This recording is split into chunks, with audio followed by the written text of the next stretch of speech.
Bare necessity, but simple bare necessity. Bare necessity, but simple bare necessity. Hey there, it's Bray and welcome to today's video. We have another tag, Spring Flowers book tag. It was created by Chantel at Dreaming of Ink and Paper. And this one takes a different flower for each prompt, or like it takes a flower and then it creates a prompt that kind of matches the flower, and I think that's so cute. So question number one is Daffodil, a book with unrequited love. I chose Little Women by Louise and Alcott. I think that this one has, I know one, maybe two stories of unrequited love. I could be wrong about that. Definitely one. I know for a fact, but maybe there's two. Anyway, I love this book so much. I read it when I was a kid. Well, maybe not a kid. I was like, I think the end of elementary school. Anyway, so there's that one.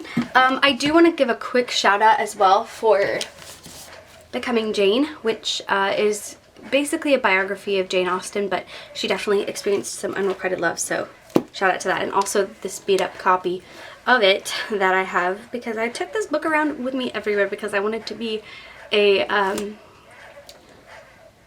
very ostentatious, prestigious, pompous young reader that was very fancy and read fancy books.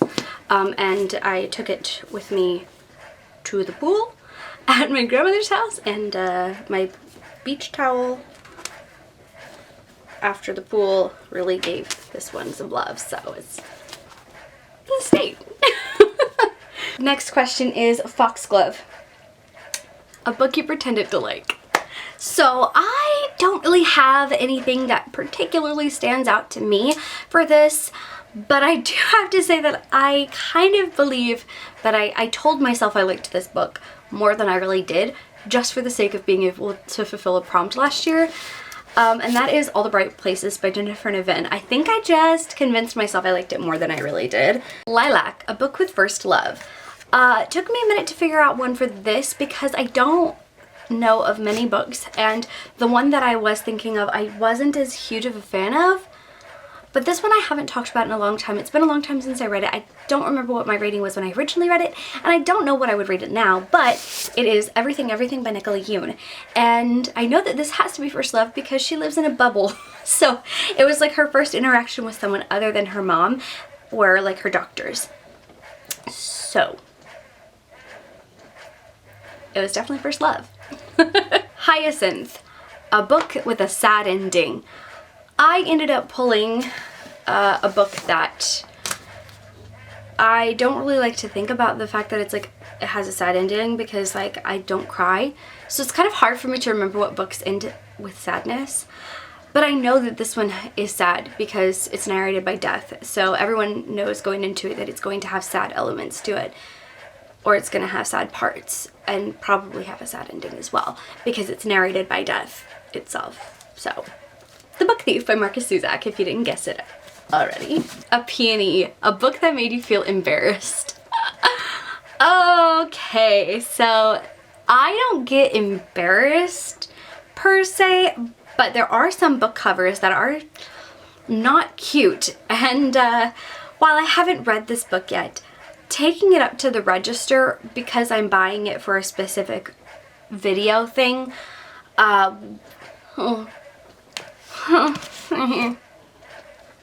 Beauty Queens by Libba Bray. No. Who designed it? Who did this?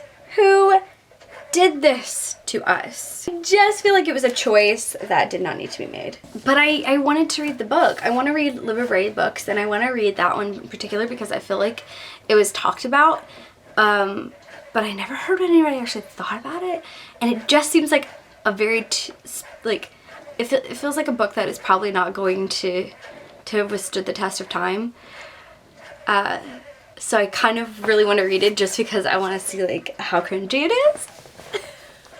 Like I'm expecting it to go poorly. Tulip, the most beautiful declaration of love. This was hard. because there's a lot of beautiful declarations of love. So I pulled one that I knew for sure, and one that is probably really good, but I haven't actually read the book. I've only seen the movie because I didn't know it was the book as a child until it like dawned on me that, oh, this is an actual book. Like, he's not just reading the book to read the book. Like, it's an actual book. Anyways, okay, focus. So I'm gonna do the one that I read first, and that is Pride and Prejudice. Now, hear me out. It's horribly cringy because of how stupid it all comes out as, and like, he's terrible with his words, and so it's not actually beautiful in the fact that it's like well said, but it's just such a classic, and it's beautifully flawed and beautifully done in the fact that he has to grow more. Like, he figures out that he loves her, but then he has to grow more, okay? But shout out to The Princess Bride. I have not read it yet. I have 3 copies of it. This one is this one is in French, but haven't actually read it before. I keep it on my favorites shelf even. I haven't read it. I'm fine. So, yeah, if the way that Buttercup and Wesley talk to each other is the same, then I'm sure that this declaration of love is gorgeous. Crocus, a book that made you laugh out loud. There's definitely several of these, but I pulled one in particular because I knew for a fact that I laughed at this one, and the tone is just humorous. So for that, I'm pulling My Lady Jane by Cynthia Hand, Brody Ashton, and Jodie Meadows. I cannot wait to continue with this series. I really enjoyed this one, and I cannot wait to continue with their other books that they have created for both the Janies, and they've also started the Marys, and yeah, I'm so down. I'm so into it. It's a phenomenal vibe. Pansy, a book that challenged you to think about heavy or important topics. I didn't really know what to pull for this because, I mean, a lot of books that you pick up for that reason are marketed that way. Like, for example, when you pick up Legendborn, you know going into it that it's discussing certain topics. Like, you know going into it that it's discussing race and ancestry and like stuff like that. Like, you know going in. And I feel like it's that way for a lot of books. So it was kind of hard for me to pick something that I feel like fit the question without being one of those books. Because I feel like those are going to be chosen a lot more when people answer this question. So I want to like promote something a little bit different. Not because those aren't, they definitely need to be promoted, but I feel like they get promoted a lot for questions like this. And so I wanted to take the opportunity to go a different route and pull something that I don't think I've seen enough people talk about, and that I think discusses some good topics, and that is Jane the Fox and Me. This definitely discusses some good topics, and I highly recommend it. It's like, I don't know who the target audience is. So much of it feels like it's like a kid's book in a way, but then it like has these topics that are just so, oh, my soul. The last question, my battery light is flashing at me, so I'm going to do this really quick. The last question is Daisy. I love daisies. I love a lot of flowers. Okay, focus, daisies. About strong female friendship. I decided to pull something I haven't read yet, and I don't see anybody to talk about, but I have because I picked it up kind of impulsively, and that is Shoe Addicts Anonymous, which is about a group of women getting over their shoe addiction, I guess, meeting up and forming friendships that will help them each triumph over their problems.